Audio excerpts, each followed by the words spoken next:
Okay, it is 12:03, and we will go ahead and get started with the Criminal Justice Coordinating Council meeting on Wednesday, October 8th. Get the meeting called to order and roll call, please. Monica Isham, Julia Lyons, Here. Grant Gerber, Mike Markran, Here. Mike Wooler, Here. Lorraine Gouget, Doug Morotek, Here. Bruce Boquette, Katie Belanger, I'm here. Katie's virtual. Yep. John Yackel, Mark Helwig, Here. Elaine Smith, Marshall Savitsky, Kathy McCoy, Bill Trepanier, and Ron Kinsley is filling in for one seat. So you have a quorum. You have 8. Thank you. Okay. Let's go ahead and do the Pledge of Allegiance. Okay, any changes to the meeting agenda? Certification. Oh, I'm sorry. Oh, I jumped way ahead. Let's go back to certification, compliance of open meetings law, please. This meeting was noticed to the media and the public as required by section 19.84 of the Wisconsin statutes. Okay, now we'll move on to the agenda. Any changes or updates? Hearing none, do we have anybody here for public comment? Anyone on the line? Okay, no public comment. Moving on to the approval of the minutes from the September 10th, 2025 meeting. Make a motion to approve the September 10th minutes. Okay, we have a first and a second. Any discussion? All in favor, say aye. Opposed? Meeting minutes are approved. Okay, update from the CJCC Executive Committee. We were not able to get that scheduled, so hopefully we'll get that on the books now for October moving forward. So no further updates. Well, maybe we'll do that in jail update. It could be either one, just on nursing and staffing. So, okay, let's go ahead and move on to the jail report. Thank you. September, we've seen an average daily population of 64 inmates, 9 of those being females, 55 males. Average probation incarcerations at 23, pre-sentence incarceration at 23 as well, and 18 sentence incarceration. We currently have 5 on electronic monitoring. We had 65 inmates a day that this report was generated, with an unemployment rate at the time of booking at 69%.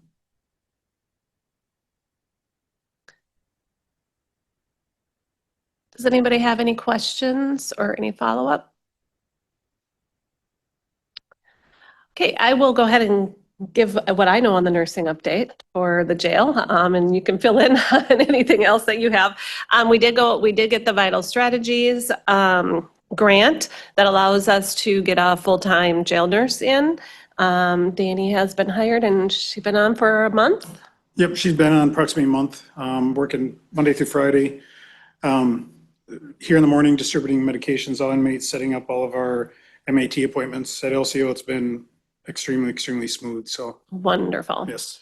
And then I met with Sierra, and the 3 of us were trying to meet, but that kind of getting changed. But Sierra is with SHP, who is the company who we're contracting through. And so she's the kind of the lead nurse for the program. We have a jail survey that has come out that has a lot of questions on MAT, and the last one that was done is 2021. They're trying to get that updated, so we'll work together to kind of get those numbers in.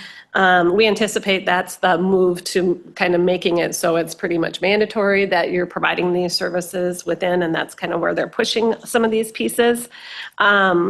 We were able to discuss some of the protocols that we came back with from New Mexico when we went on the peer exchange there. And then also Sarah will be helping or giving me information for Wood County, who has already fully implemented that program. And between the two, hopefully we'll be able to kind of merge some things together and get things started. We do still need to meet with LCO as well to be able to kind of talk through what those inductions might look like. Do you have anything further that you know of?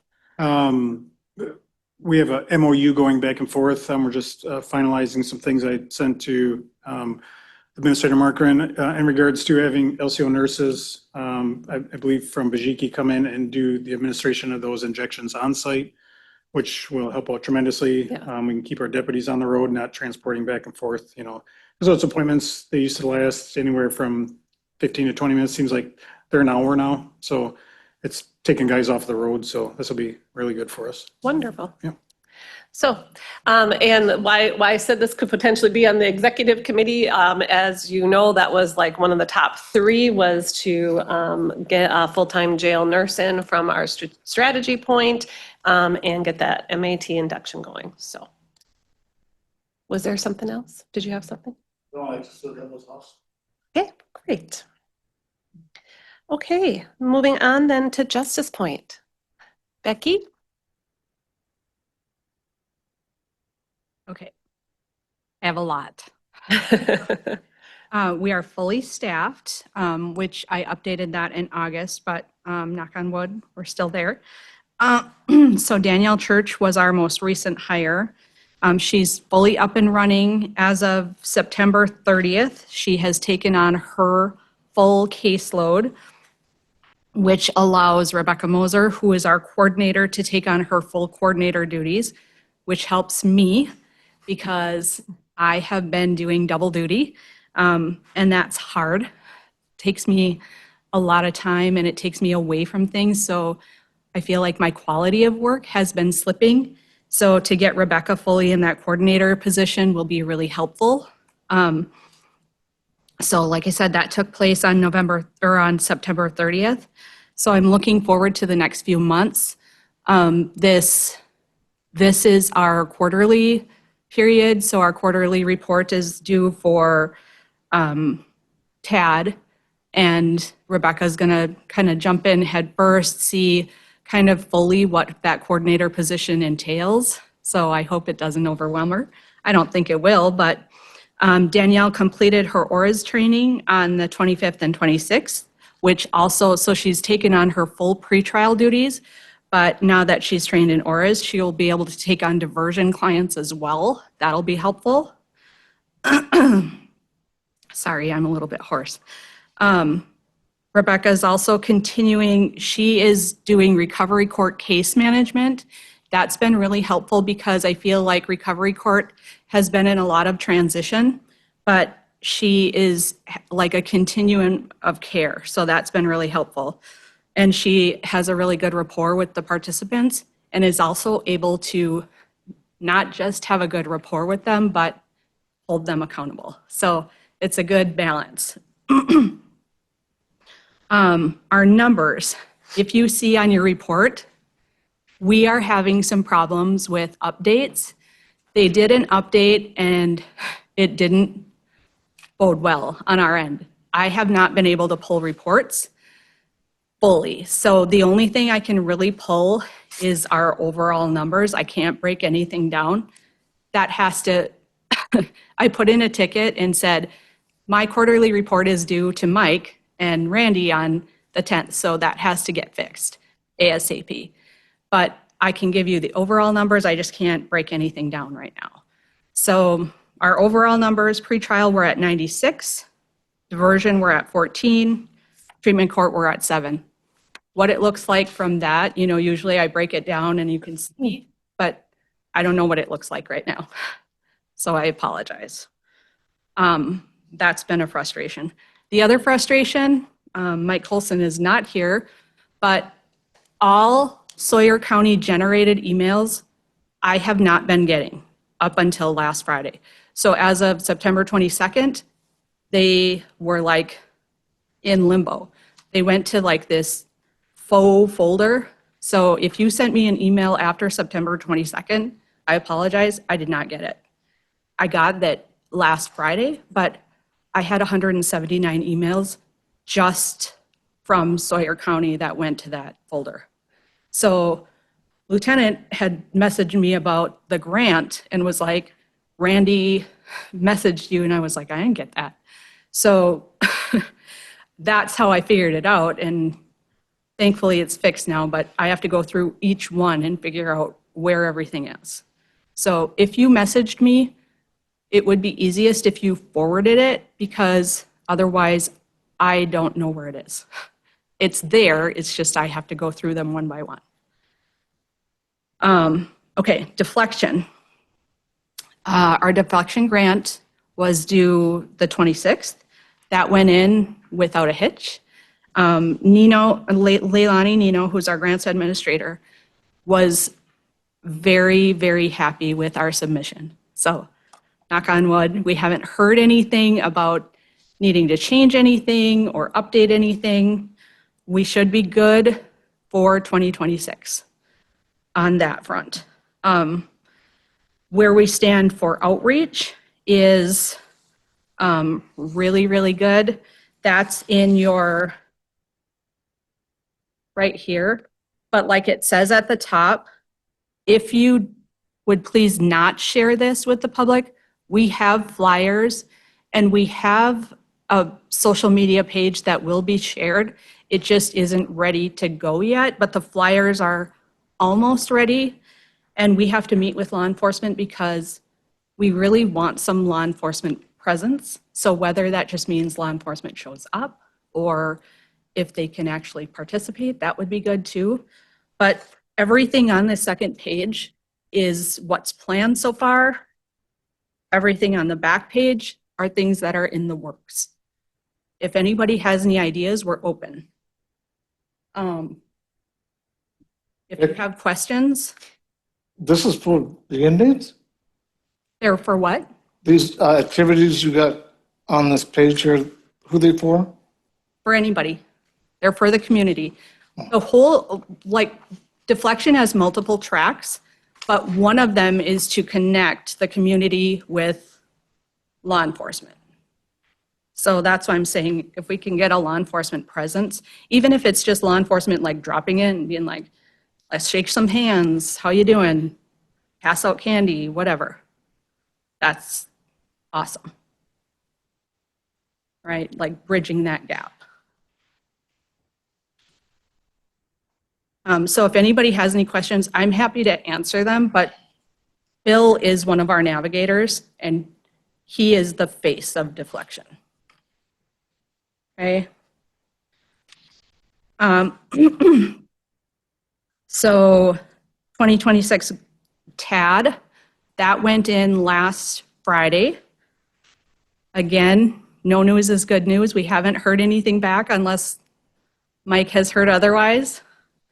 Okay, so I'm gonna knock on wood with that one.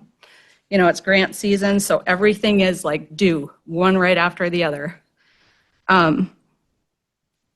Reaching rural. So that was supposed to be this week, but they had a scheduling conflict, so they asked that we push it back to November. So they are scheduled to be on site the week of November 12th for a site visit. So they would be a good asset for the nursing.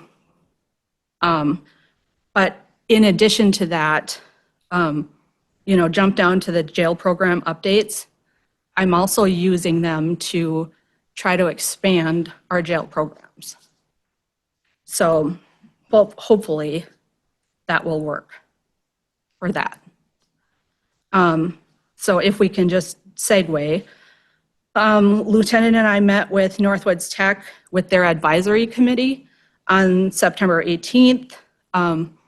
He was a little bit preoccupied with a trial, but that was a good discussion. I think we'll continue to do that. They meet quarterly. I have been meeting with Mari K. Nabuzny, sorry, my voice is really bad, with the Northwest Workforce Investment Board about possibilities for collaboration with funding opportunities to expand jail programs. So it would be like employment meets jail programs. And what we would try to do is what we can do with what we would offer and then what they would offer like post-employment. So right now we have pathways, but we would like to expand on that. So I'll keep you posted. So the current programs that we have are Sawyer County Literacy, GED. So far, so GED meets 3 times a week. So far, we've had 11 writing foundations completions and 7 math foundations completions. We have generational trauma and healing. That's through Oakwood Haven. Pathways Home, Parenting Inside Out, which that's going on right now. And that'll conclude next week. Michelle actually has been meeting with Heidi Ungroat about expanding a new program called We Cope, which is an interactive program that helps adults cope with life stress, shown to reduce stress and depression, increase positive effect, and improve health behaviors. That's an 8-week program. So Heidi was hoping to get that started before the year end. So we'll see if that's a possibility. 12 Bible study programs, 9 AA programs, on-the-job training through SEP, and House of Hope. No updates for building bridges, which again, no news is good news because we haven't heard that it's terminated. And I haven't heard anything about COSUP. I did hear that applications might come out, but I'm guessing that our coaches might have an update for us. Okay, well, that would be good. Yeah. So that's what I have. Any questions? Sounds wonderful. Thanks, Becky. I know it's crazy with getting all those grants out, but I just feel like I'm like playing catch up. it doesn't help when you have email snafus. I think everybody's felt the pain of the transition, so. Thank you. Does anybody have any questions for Becky? Hey. Hearing none, we'll go into public health update. As we know, all heard last week, it's last month already. Joyce retired from Health and Human Services. So we're going to kind of change around what that update looks like and how we're going to do our updates. So kind of bear with us along the way. I think one of the main things that would be related to what we've got going on right now is we had clean sweep, and that was very well attended. I'm not even sure if I've got the pounds. We collected both medication. We had about 7 pounds of controlled substances and 89 pounds of other medication. And we also collected 230 pounds of sharps. So that was a big amount that we've gotten out of people's houses and homes that can cause problems. So we'll keep doing that event. Next, of course, we're always collecting medications. So they can be picked up at the sheriff's office, at Hayward PD. I think LCO might have a drop box as well. Do they? Do they? Yes. I have the right people in here to be able to sell it. And do we have the drop box at Ojibwa? Yeah. Okay. Okay. So things can always be dropped off there. We'll continue to message that. The next big push is in April when we have another drug take back day. So we are also working on what's going to be coming out next with prevention and billboards. So we'll hopefully be able to share that at the next meeting for public health. And I think, and we have Brittany here with us. So raise your hand, Brittany. She is a AmeriCorps Recovery Corps member. So we were able to continue with AmeriCorps. And so she's back on for her 3rd year with Marshfield. So Okay, that's public health. Any questions? Yes. You have someone replace Joyce? We are not replacing that position. Oh, Budgets are tight. So we're trying to be able to, suck it up and figure out other ways to get work done. So, well, Jess is in here. Jess Bjork is one of our nurses, so she has been doing things with opioid prevention and working in the jail and doing different things there. She'll be picking up some of those pieces. Had a handoff there. Mary Slitzchuk is one of our other RNs. She'll be doing more of that emergency management side of things, and that's kind of her background. So we're kind of playing into everybody's backgrounds, trying to pass off what we can and move things forward, so. Okay, then we have youth justice, and I see Sarah has joined us today, so she'll have a little verbal update for us. Her department has been very busy with lots of different things. Usual, right? Yeah. So a repeat of information for those of you that were at the HHS board meeting last night. I started with talking about the new diversion program and just the successes we're already starting to see from that. From this year, when it started from January to June, we had a total of 11 referrals. And then from July until today, we have had 8 additional referrals. And right now we have 7 intakes that are still pending that were sent to us by LCO Tribal Court.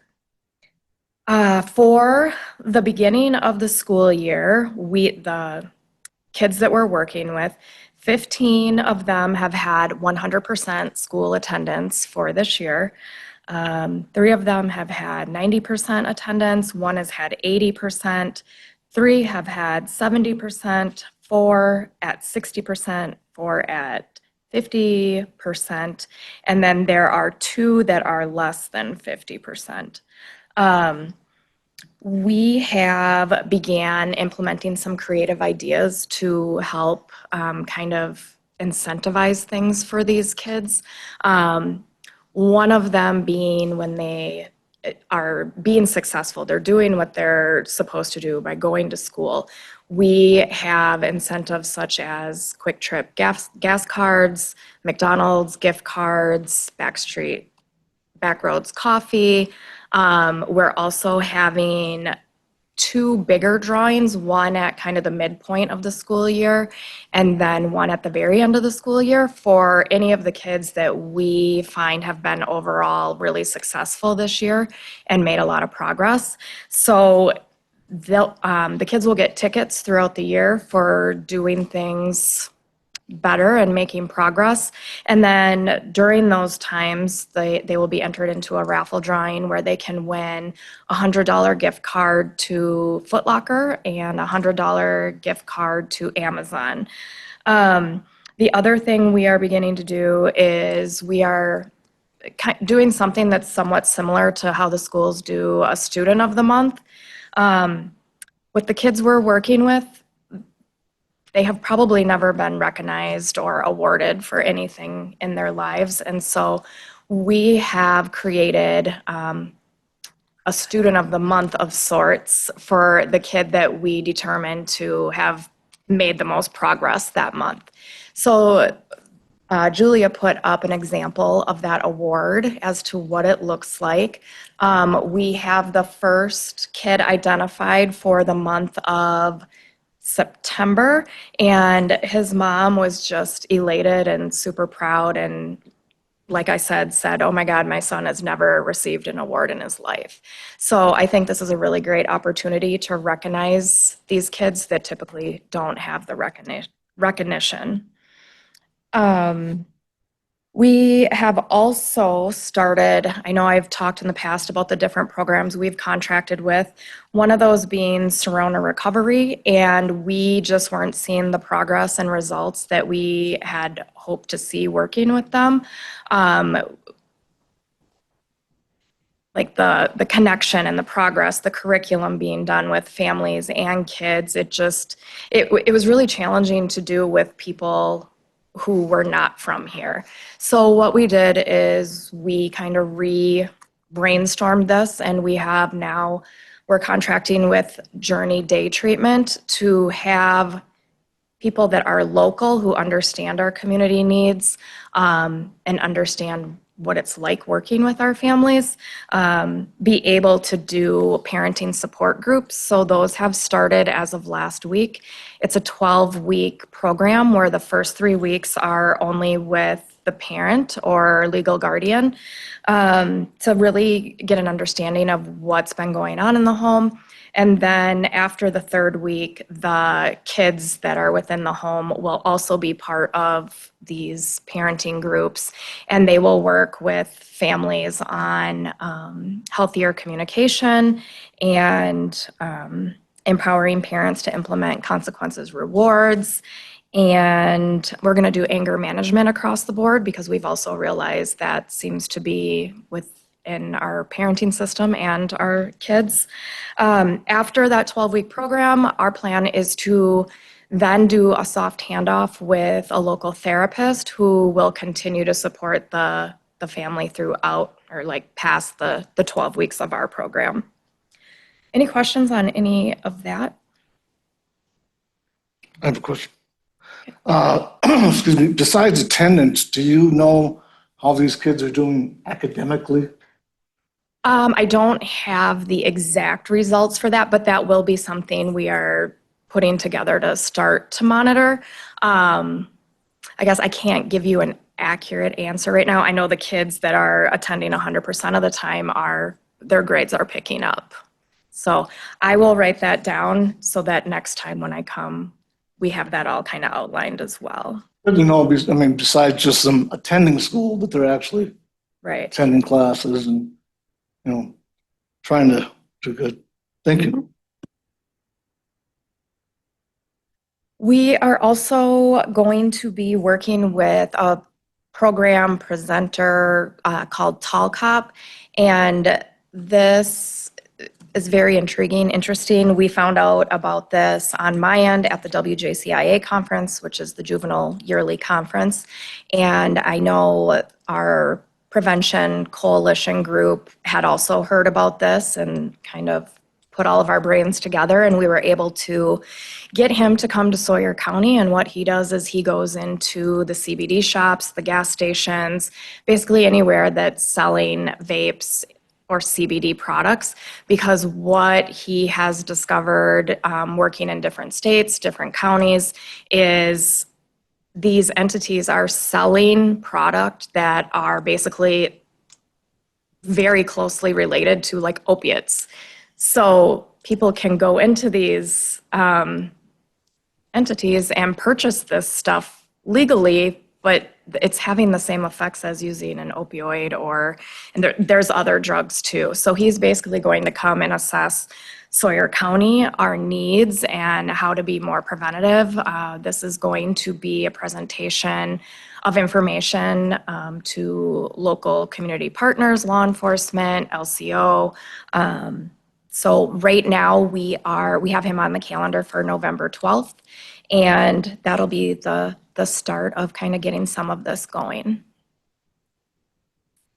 The only other thing I have is in regard to youth justice. Next week, Thursday, we are having a meeting with local law enforcement entities, Julia, myself, the DA, and we are going to be talking about hopefully coming up with some different ideas to be more preventative in some of the gun violence that is going on in our community, the amount of illegal guns in our community, and how to get those off the streets before we are basically going back in time 15, 20 years ago to when we had the real gang violence and a much more violent community.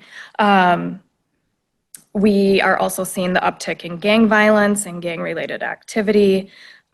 We want, obviously, the community to be a safe place for community members as well as any of us or any workers that are going out in the community, and especially into these homes where it's believed that there are many illegal guns. So, any questions on that? I was just going to say thank you very much for everything. You've really made a lot of headway. And it's funny, when Julia was talking about the clean sweep, I was thinking gun take back at the same time. And now it's kind of a coincidence that you bring that up, because I was wondering if we could instigate some type of program to get those guns back off the street. And I know people too, whose spouse has died or whatever, and they have guns and they don't really want to sell them. They don't know what to do with them. Where do you dispose of them? What do you do with a gun? You know, so I think it's something to look into, and, yeah. So I Great. applaud you for going that direction, because I think it is becoming more of a problem again. Right. And just trying to prevent the things that can happen. Yeah, and just allowing Whether it be people our- for a safe place, if they have them in their home, they find their kids have them or whatever, that they can bring them in, get rid of them, no questions asked, whatever, that kind of stuff. So maybe we could consider working on something Have like you that. heard other communities doing that we can emulate, or? Not for a long time. I mean, Okay. back when gun violence was really was rampant, a there. lot of places, you did hear about a lot of that kind of programming, and I have not really heard very much Okay. about it recently. Are So you, are you guys familiar, are you familiar with any communities that have done that? No? So we have to do some research? I'll do a little research and see if I could find some Okay. examples, but yeah. Is anybody aware of how this problem was handled 15, 20 years ago, when I think some entity went through and got rid of a lot of the guns, or raided? I'm not sure. No? No? Yes. You may not appreciate my response, but I think a lot of this goes back to the way we raise our kids. Absolutely. And if they have intentions of hurting or killing somebody, they're just going to choose their weapon of choice. I mean, it's unfortunate, but I mean, I think we're going to see across the country big time vehicles being used in more massacres than anything, because it's probably the most effective. Well, aren't you just full of, I have been trying to prop her up and keep her going. It's been difficult to keep moving forward. I mean, constantly I think your work. the biggest weapon Yeah. of choice that we see is people's hands. But it's not as likely to kill someone, right? What's that? It's not as likely to kill somebody as a gun is. And we have like juvenile delinquents running around with these guns, and there's some different situations going on where I'm fairly certain of some different activity going on, and I'm very worried for the near future as to there may be several kids dead, maybe even adults. And I'm not going to argue that, but I mean, if we focus on the way we raise our children and raising them right, I think that's. How do we change a whole community, though? I agree with you 100%. How do you- Like, we can't change the mentality of, and this is what I have been struggling with recently. It's like we put all this work into these kids.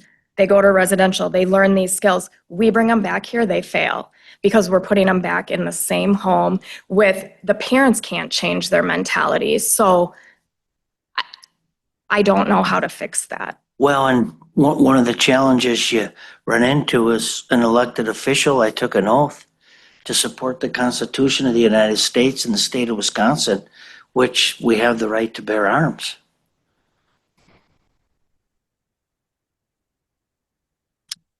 Legally, Yes. I think that's Well, the problem. How These do are these easy. kids get them illegally? Oh, it's easy. Very easy. Exactly. I don't think taking firearms away from everybody. I'm not saying everybody. Yeah. I'm saying the problem within, And if the parents are being good parents and parenting their children, they shouldn't have illegal firearms. in a perfect world. Well, and that's what we're talking about, is promoting us to get to a perfect world. I have to say that I agree with the sheriff. He's just speaking the truth. We may not want to hear it, but it's the truth. It goes right back to parenting. Does anyone have suggestions on how to fix all the parents in our community? Because I've been trying. I don't think And- that, I don't think that's ever going to happen. And I do think gun violence is a huge problem. And it was a huge problem here. We did have a lot of gang activity. Our community is heading back to. And we are, I agree with you, because I've talked to enough people and know enough people that we are. And I think, you know, it'd be wonderful if every parent was great and everybody locked up their guns and nobody could have access. That's just. But that's not the reality. And so whether we like it or not, we need to focus on and try to deal with the reality. Gun violence is a huge, huge problem, not just, well, it's not a huge problem here yet, but it will be. You're right. It's a huge problem everywhere. I mean, there isn't a day that goes by that you don't hear about some kind of gun violence. We're all just immune to it anymore. I mean, because it happens all the time. We don't even hear it.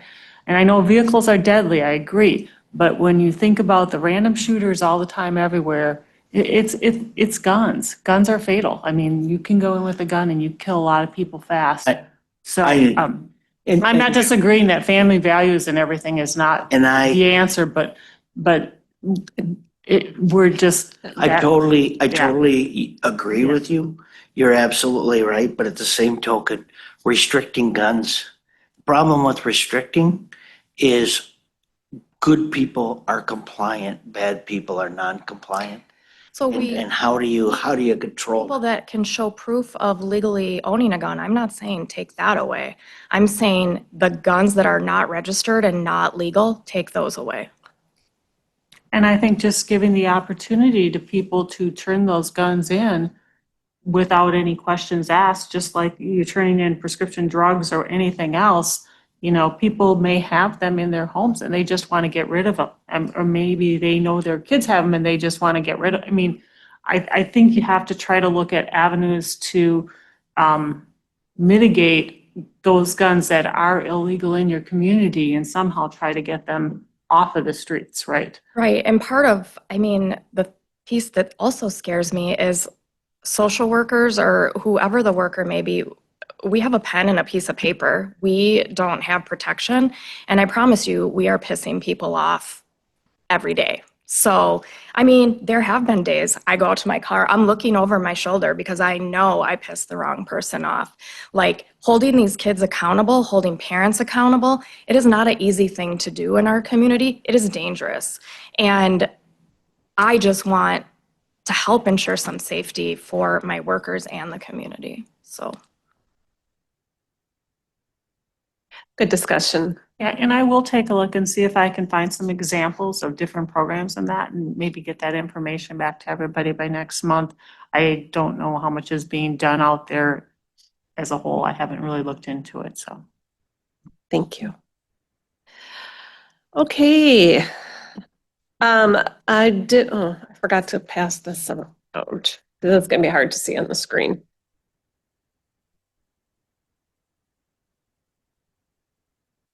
Okay, just an update. You've all seen this template before.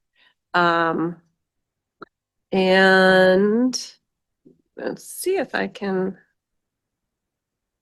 make it a little bigger.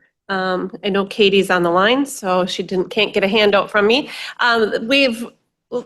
Last year when we did the presentation on, what money was coming in for the opioid settlement, how we plan to be able to spend that out. We talked about spending $100,000 a year for 5 to 6 years, and then starting to spend that down. What I didn't do was go back and see what new funds are coming in. I know, Mike, I think you had said that you had heard that some other settlements were coming. So at least we know They're we're getting smaller flush. as we go. Yeah, they're getting smaller, but we're flush with kind of saying, we know that this is the funding that we have. We have agreed for Vital Strategies that we would spend $100,000. And so between last year and this year, the way that Vital Strategies grant works is it was like a mid-year to a mid-year, which is unfortunate with our time frame, but I think we can make that work. What we did then with this, and I know what is in the budget is the $100,000. It's kind of split up a little bit differently, I think, in the stuff that was proposed or put out. I'm not sure how Randy did it. It's the same amount of dollars, but what we didn't include in that that is included in this one is that increase in the jail nurse time. So we had a 50% jail nurse. Opioid funds will supplement the other 50%. We have the continue with the marketing and communications with Finden, with everything that they've been putting together for us, and posts. We have public health staffing to help with those pieces.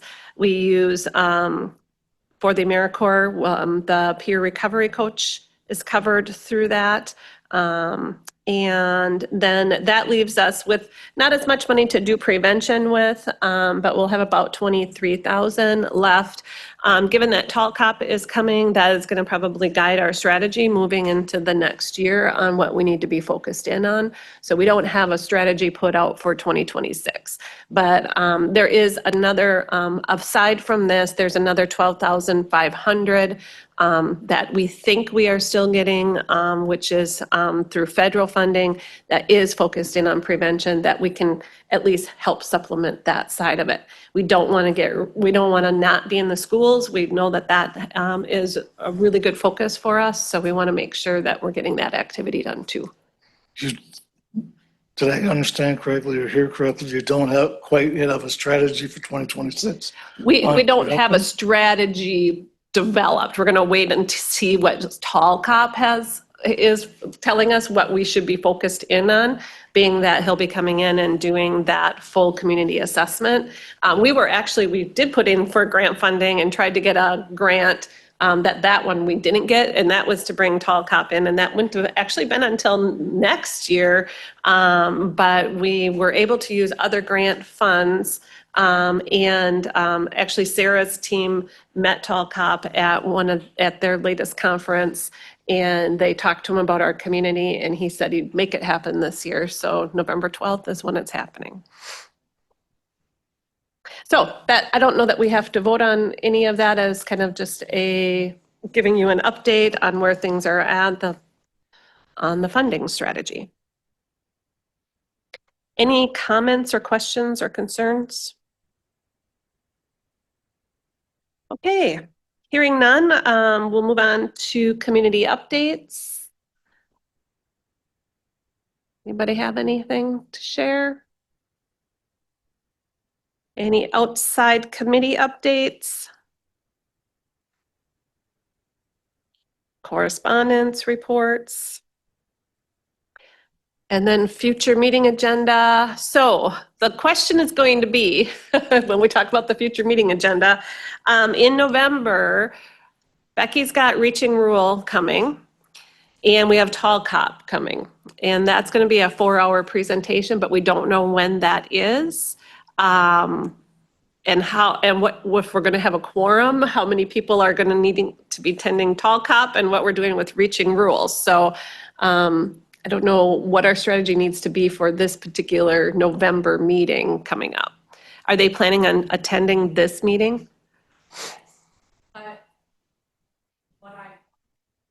Ideally is all the stakeholders to be in one place at one time. Therefore, if stakeholders have questions for them, they have access. So they don't necessarily need to present or anything. CJCC, I just wanted everybody in one room, and this is the easiest place. Okay. So are they going to be doing a presentation in general or not? They can talk. So what I wanted is if anybody has any questions, for you to be prepared to ask them, or, you know, what they can do to help us. You know, I've written plans, and our teams have written plans to pursue, which have evolved. They've changed along the way, but they can help with different things. And at one time I sent out what they sent, because when things went into review, that their options changed.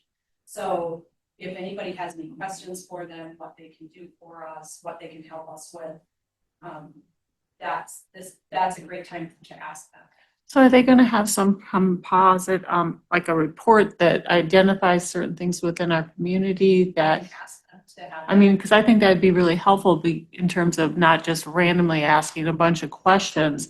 If they could like give us some bullets or something or things that they identify in our community that they see as issues or problems or, Identify in other communities. yeah, or in other rural communities. I mean, just so we would have something, otherwise I might be asking Oh, a question yeah. about, Right, if they could do some sort of a synopsis of what they have for us, and then we can go from there. Becky, Jail. Excuse me. Becky, Yes. you should be talking in the microphone. Thank you. My voice not working? Well, I'd like them it's to do a tour for, of the we got jail Katie for on. sure. Mhm. And then I guess I anticipated them, coming here, seeing what our CJCC looks like, see how we interact. And then, like I said, if anybody has questions for them on what they can help us achieve or how we can achieve it, what other areas have done, because they have tons of experience.